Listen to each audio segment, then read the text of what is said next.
Okay, for the first episode of Cooking with Lily, I am going to share with you a recipe that I learned when I was in high school. And this was a recipe that was taught to me by the mother of a really good friend of mine. And they were from America. They were from New Mexico, to be from Louisiana, but they lived in New Mexico, to be exact. And Louisiana and Mexico are both parts of the United States where Mexican food is really, really popular. And my friend's mum had some really fantastic Mexican recipes, and I always used to love going around to her home for dinner because she'd cook something really, really delicious. This recipe that I am going to show you now is for fajitas. So fajitas, I guess, are similar to burritos and tacos in that it's a sort of group of fillings that you serve in a tortilla.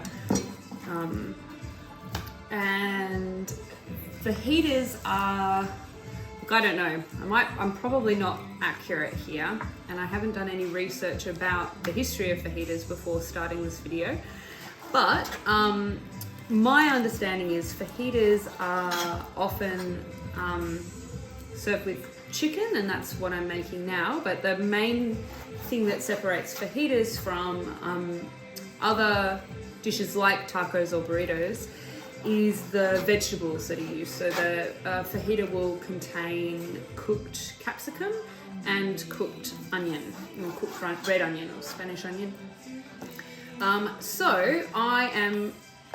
And all of the vegetables and the chicken are all cut into and cooked in strips. So you'll hopefully get to see an assembled fajita at the end of this video, and you'll see how it works. And how by cutting it into strips, they sort of lie neatly along the tortilla. So I'm using chicken thigh. You can use chicken breast or chicken thigh or any other type of protein that you like. I reckon this would probably work really nicely with marinated tofu or maybe marinated mushrooms. You'd want something that's going to carry the flavour of a marinade. So what you're going to see in this part of the video, and then hopefully I'll film the rest of it tomorrow, is me preparing the chicken. So seasoning the chicken, and I'm going to leave it overnight in the fridge in this bowl, and that is going to give it plenty of opportunity to absorb the flavors from the different spices that I'll add to the marinade, and should make it really tasty for tomorrow.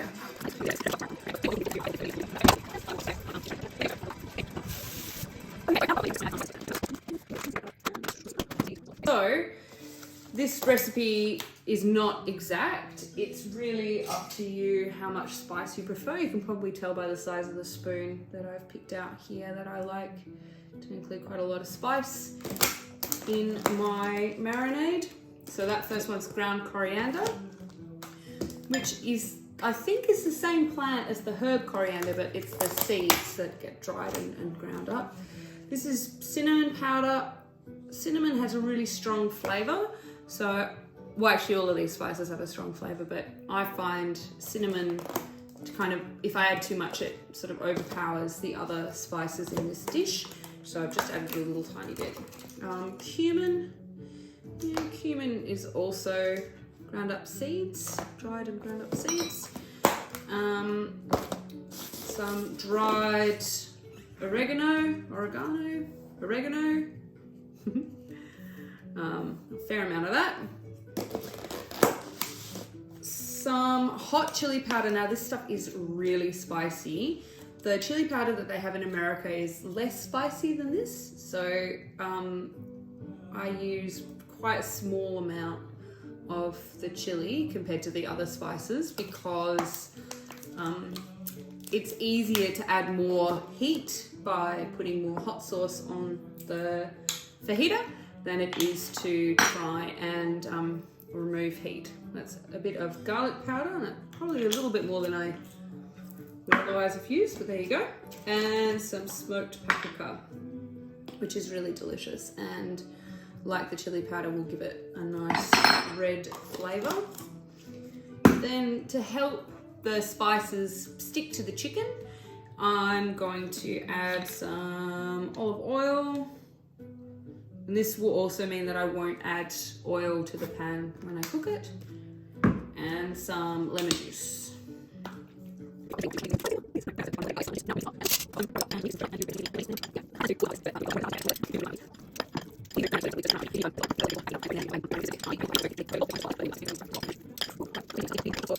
Obviously, this spice mix is to my taste.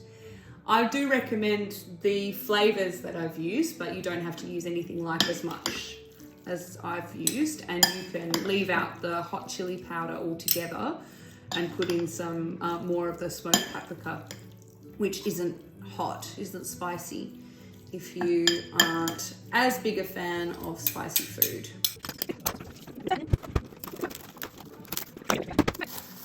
So that is ready to go in the fridge. Those flavors will really meld together and deepen overnight.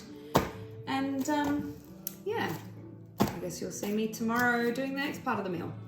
Okay, time now for the vegetables. So similar to when I was cutting the chicken, I'm going to cut the vegetables into strips, or as close to strips as possible.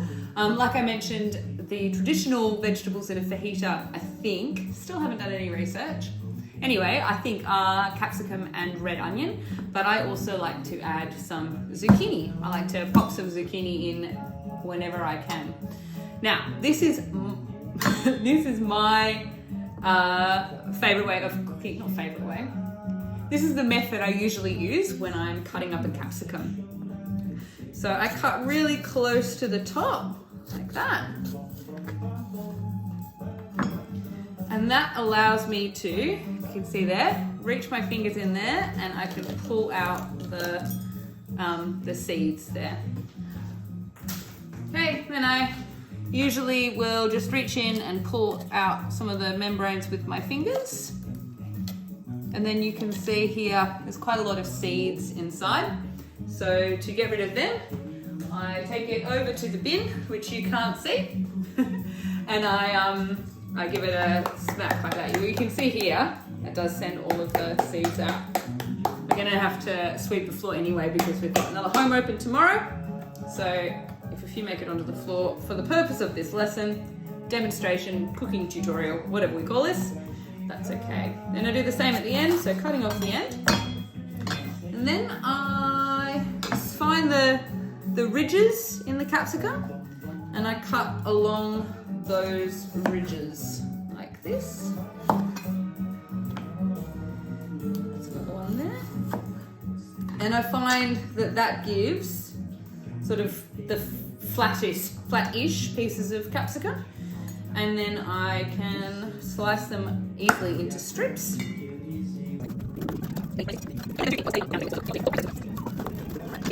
And bottom.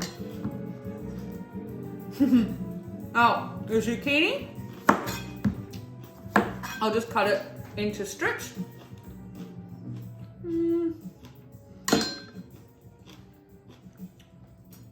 You want all the vegetables to be sort of roughly a similar size. So cut it in half,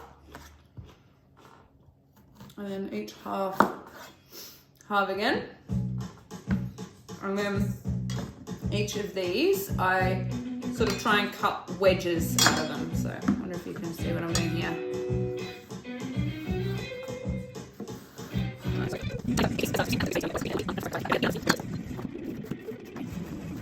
Okay, now for the onion, my tip for cutting onions, doesn't matter what type of onion, is to make the root the very, very last thing that you remove from the onion, because you'll find when you're cutting it, the root will sort of hold it all together for you, and it just makes it easier.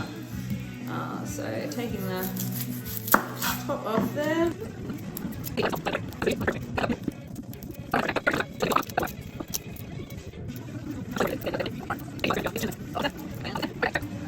From here, you are going to cut the onion in half, just straight through the root, like that.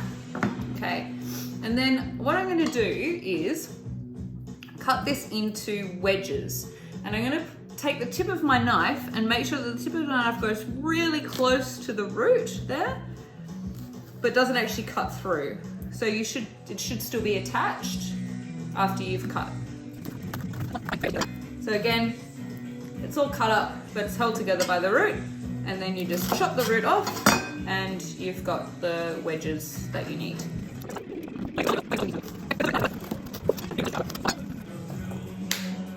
Okay, so I've got my cut up vegetables, and here I have the chicken, which has been marinating overnight. I think now I'm ready to fire up the fry pan and start cooking. Okay, so now we're ready to start cooking. You could cook this on 2 separate frying pans or all on the one frying pan.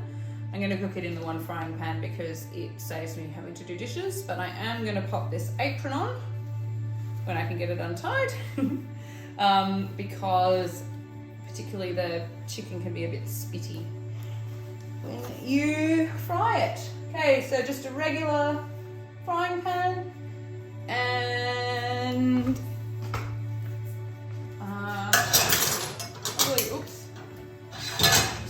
probably want high heat, at least to heat up the pan. Just a very little bit of olive oil to season the pan because, as you remember, there was olive oil in the marinade for the chicken. Now I'm going to cook the chicken first because some of the sort of spices and that marinade will be left behind in the pan, and that'll add just a little bit of extra flavour when I cook the vegetables. And who can say no to extra flavour?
Here, the chicken's cooked all the way through, hopefully you can see. So, I'm going to remove this chicken and put it in the bowl I got ready for cooked chicken.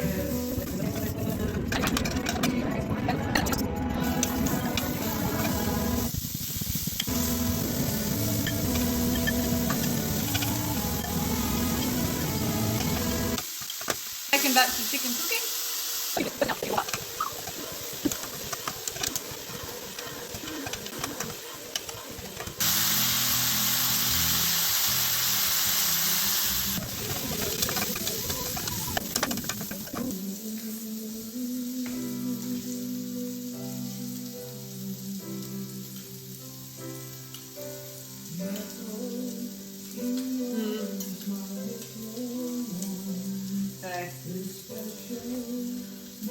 That's also cooked all the way through.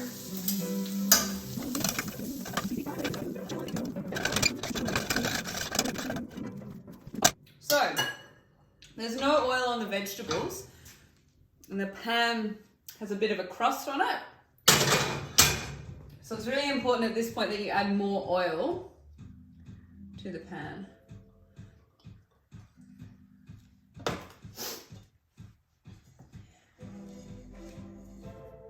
Yeah.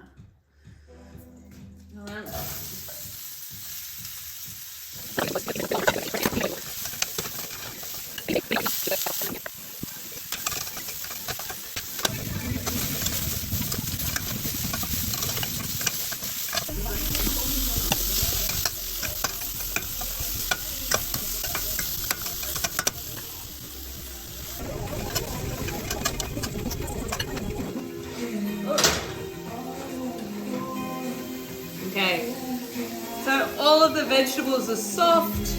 They've taken on a lot of the spice that was left in the bottom of the pan. So they're finished. Okay, if you're looking at me and thinking, hang on, Lily's changed again, it is because this is the third day of getting this meal together. I was going to serve it yesterday, but a friend of mine said that she would love to come over for dinner but couldn't make it until today, which is Wednesday. So I kept it in the fridge, waiting for her. Good thing, it's the sort of recipe that the longer you leave it, the better it gets. So this is the last stages of getting ready. These are the tortillas, and I am going to fry them in a frying pan, or maybe sort of heat them up in a frying pan. So I'm not going to put any oil in the frying pan. I'm just going to have it dry. And this sort of finishes off the tortillas. Fingers crossed I don't forget that I've got one on and let it burn. Okay, so I like to serve fajitas with avocado because any opportunity to eat avocado I tend to take if it presents itself. You have to, so this is how I like to prepare it, is by cutting it in the shell still.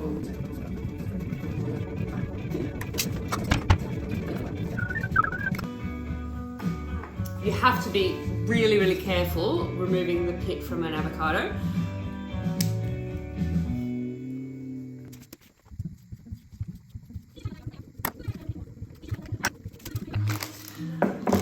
I also like to grate some cheese to serve with that. The carrots and the celery aren't for the fajitas. I'm just a bit hungry. Just scraping the mold off the cheese. Smells fine though. I'll check if it tastes alright.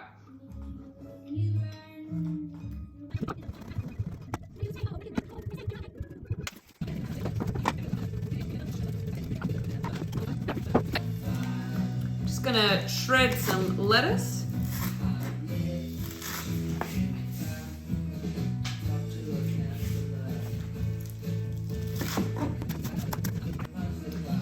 It's a bit shameful that there's more cheese there than there is shredded lettuce.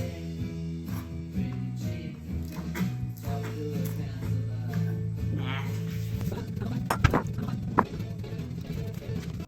You know how to edit, right? I do. Okay. I had to learn last year. And action. Okay, so now I've assembled all of the parts of my fajitas and I'm ready to make one. I better get a plate, hang on. So, obviously, if you make this recipe, you can add whatever fixings you like, but I will go in first with some salsa. I didn't make my own salsa this time, I was a bit lazy.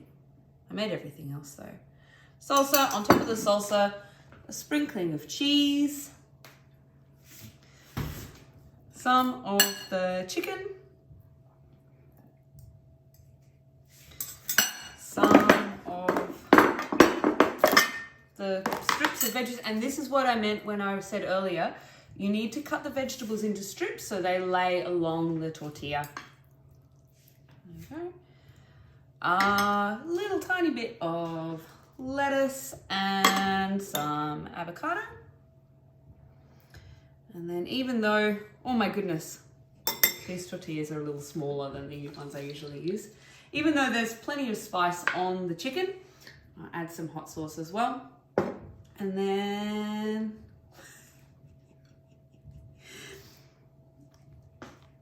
heat and oh.